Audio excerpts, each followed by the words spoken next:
Thank you very much, Tom, for joining today. No Tom, I problem. just want to know, as you're new to the platform, what are the first things that you wanted to check? What's the first thing that come to your mind?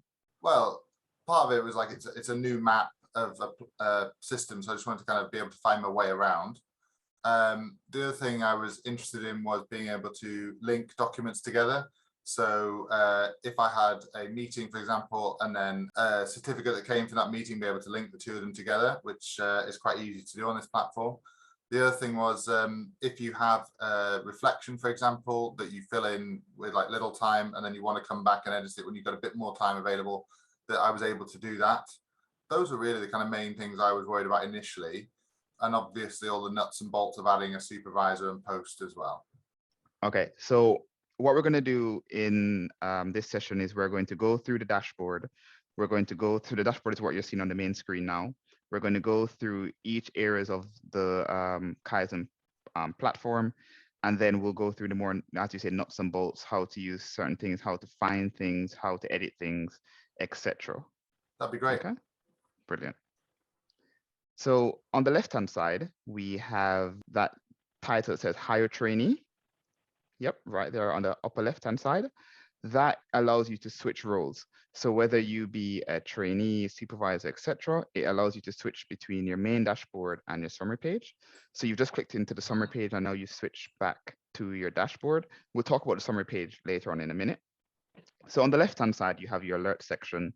That's everything that we want you to know, any upcoming events, any changes to your curriculum, training, etc. Below that, we have a quick notes section. So the quick notes allows you to type in anything that you may see on the shop floor. And what you can do later on is that after you click save, it's saved in the background as a draft. And then later on, you can use that draft to create any form in the system. So we can do that later as well. Okay, just keep scrolling down. So now this is your profile information. So this tells you, what hospital you're in, your full-time training equivalents, your training grade, who your supervisors are, etc. Now, for new users, they may notice that there is an extended training date, which is at the very top. So if you just hover over that, yep, that date, and you will see an end date that is far into the future. That end date has been migrated from the NHS ePortfolio system. But what we're going to do with that is over the next 6 to 12 months, we are going to do a full data cleanse to ensure that all our users have the correct final end date. So we're just letting users know that that may seem incorrect for the first 6 to 12 months, but as we go through it, we will be amending that. Thank you very much. So we move now to the center. We have our clinical learning outcomes, we have our generic learning outcomes, and we have our procedure skills. Now, these three are just summaries of the main curriculum. So if we scroll back up to the top, we will see that now you have a graph which has not been populated because you've just started training. What will happen is that for your clinical learning outcomes, you're given an entrustment scale based on assessment you do. Do you need to be fully supervised, which would be a 1, all the way to being that you can do it fully unsupervised, which would be a 4. So as you get ratings from your supervisors, this graph will be populated, and this is a summary of your entire clinical learning outcome. Okay. So we'll talk about this again later on because we're going to go down and see what happens if you want to actually see the individual learning outcomes. Okay, so scroll down a little bit. So next we have the generic learning outcomes. So these are the learning outcomes which are not given an entrustment scale of 1 to 4. And if you were to click into one, please, we can see that you're given the description of the learning outcome, and you can also see the key capabilities which have been linked to it. And once we complete a form today, you will see how that links into the curriculum. And we also see the numbers which are under the key capabilities, which currently say 0 on the left-hand side at the bottom. Yep, those numbers will start to change and populate as you create more forms and link them to the learning outcome. Okay, so if you click dashboard, please, to go back to the dashboard. So next we have the procedure skills. So procedure skills are the procedures which we expect you to do throughout your levels of training. So as a higher trainee, these are the procedures that we expect higher trainees to do. Intermediate trainees have a slightly, well, you have the same procedure skills, but at different level, and ACCS trainees have a different procedure skill list. We'll show you, if you click into one, please. Okay, and we can see for this procedure, the requirements are that you have DOPS assessments and you have logbook records. So once you start to complete those, this will be auto-populated, but we'll also show you that in a second. So if you don't mind going back to the dashboard, thank you. And on the right-hand side, we have do you need help section, which is just, our YouTube channel and how to contact us. And then finally, we have a create event button. So everything in the system that you can create is known as an event.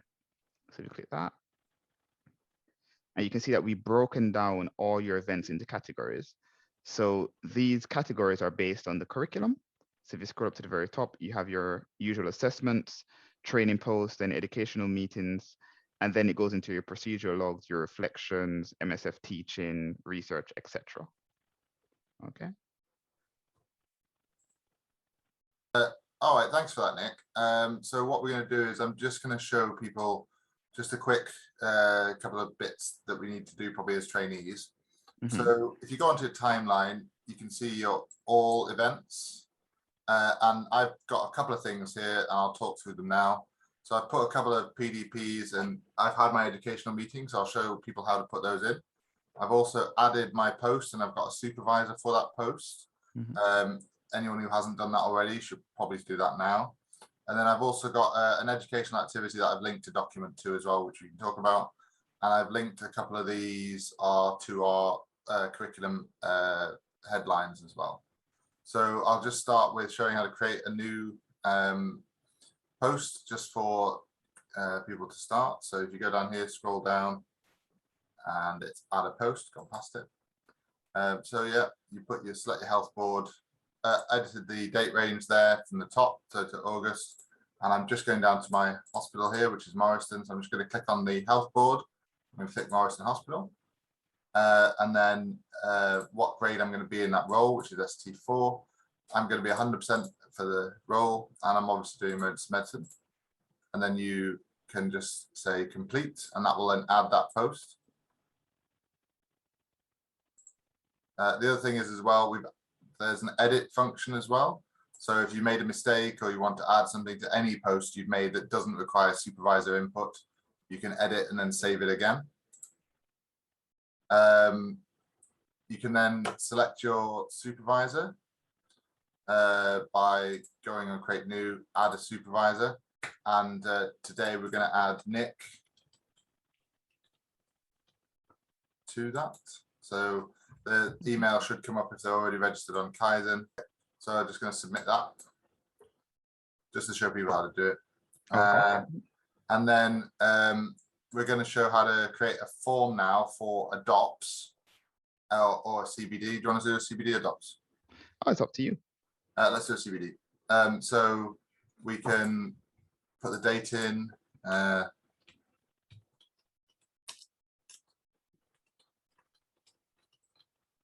Put that in there. Our reflections, and then you can link it into the learning outcomes. So, for example,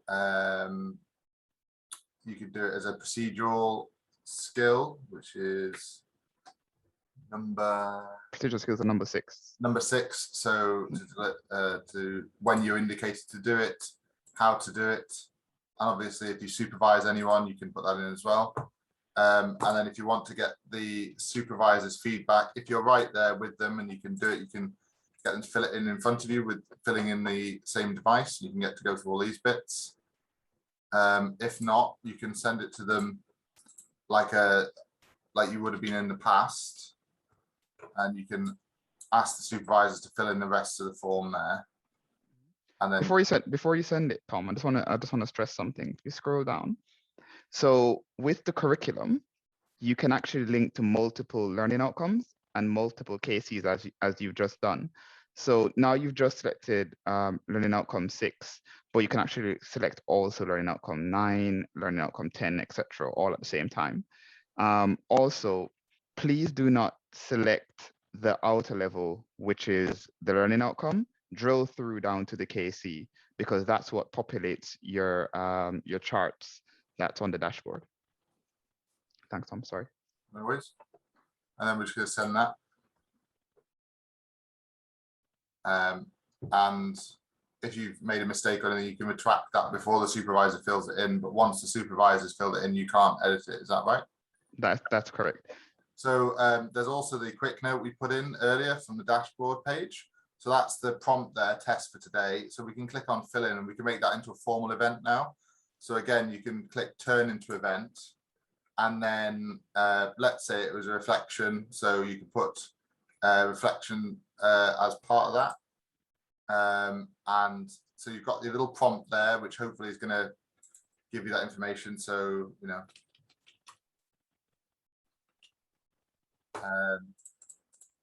and then you can fill in all the information.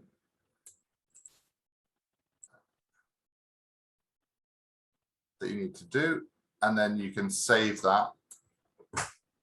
And again, as we talked about, you can go back in and edit it if you need to add any more detail to that. And then what you learned from the experience. And then when you submit that, you are able to edit that if you wanted to add any more information later on. So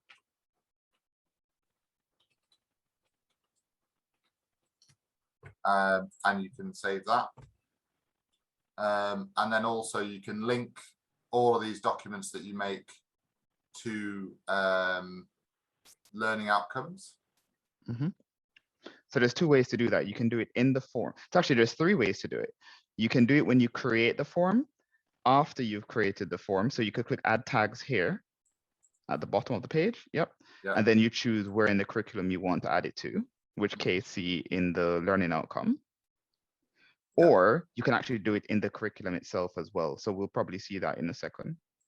Okay, click save. Yeah. And then now it's added to the curriculum, which we will see.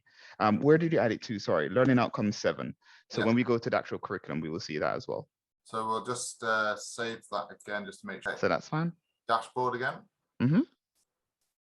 And then we can look at the full report. If you could, but another way of doing it is actually click goals, which is at the top.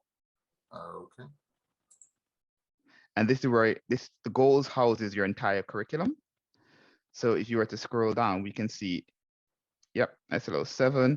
We can see that there are some numbers clicked. So there's one in 2 different areas. So if you click into the learning outcome, yep, yes, please.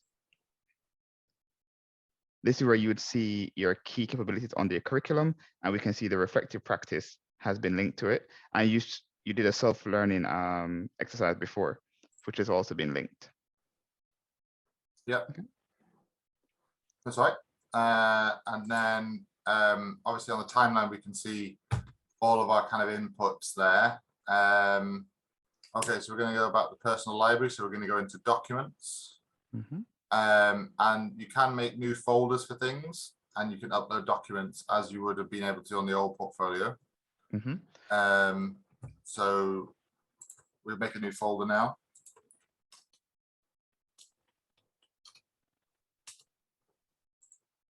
And then we can click on that folder and we can upload a document to that folder. And the reporting functionality is going to be incrementally added. So what this will allow you to do is download your entire portfolio. It will allow you to look for different areas of your curriculum, similarly to going through the goals section. And you can also see your individual learning outcomes in the graph format. But I'm going to show you how you can do that on the main dashboard. So if you go back to the dashboard, please. And let's switch from this page to your summary page. Okay. So this now becomes a summary of your clinical learning outcomes and your entrustment scales. Now on the main dashboard, you saw there was only one graph, and that's for all 8 of your learning outcomes. So all 8 of your clinical learning outcomes. This becomes a breakdown of the individual clinical learning outcomes. So as I said, as a new trainee, as someone new to 2021 curriculum, you wouldn't really have much to populate at the moment. So your graphs probably will be empty. But as you continue training, we expect to see just a linear progression from, if you're an ACS, we're expecting from ones going up to, well, 2.5s, threes, as you continue throughout training. Okay. So I said from day one, it will look empty, but let's say a month, 2 months in, you should start to populate into it. Yeah, so we're going to talk a bit about educational meetings as well. So again, if you want to do this, there's a couple of different ways. You can either create the post off the dashboard here, or you can go to timeline and make your events there. So we'll just do it off the dashboard. So we'll create an event. So we're going to meet our supervisor, and then put your date in, and then let's say it's the initial meeting we have. Did we get our induction or not? And then you can put all your comments there. And the other thing as well, as with the other forms, you can get the supervisor to fill in the other part. So I'm just going to send this to Nick now, and then they can continue that. You can also, as I said, get them to fill it in at the same time and go through all these bits here. But we're just going to send this to Nick now. So I'm just going to send that there. One thing to note, Tom, is that the majority of forms in the Kaizen platform are trainee-led. So that means that trainees create the forms and then send to supervisors for supervisors to complete with ratings or to give their comments. And that's different from the previous platform, where you would send tickets or supervisors could log into your account and create forms for you. So now we're just trying to do a whole culture shift, which would allow trainees to take more control of their training. So Tom, thank you very much for helping me go through the platform for users. One thing to note is that if you find any issues while using the platform, if you have any recommendations, anything you think, oh, that could definitely be better, please feel free to email us. And the email address is eportfolio@rchem.ac.uk, as you've just shown is on the dashboard. And yes, please, thank you very much, Tom. And for everyone watching, if you have any queries, as I mentioned, please email. No problem. Thanks, Nick. Thanks, Tom.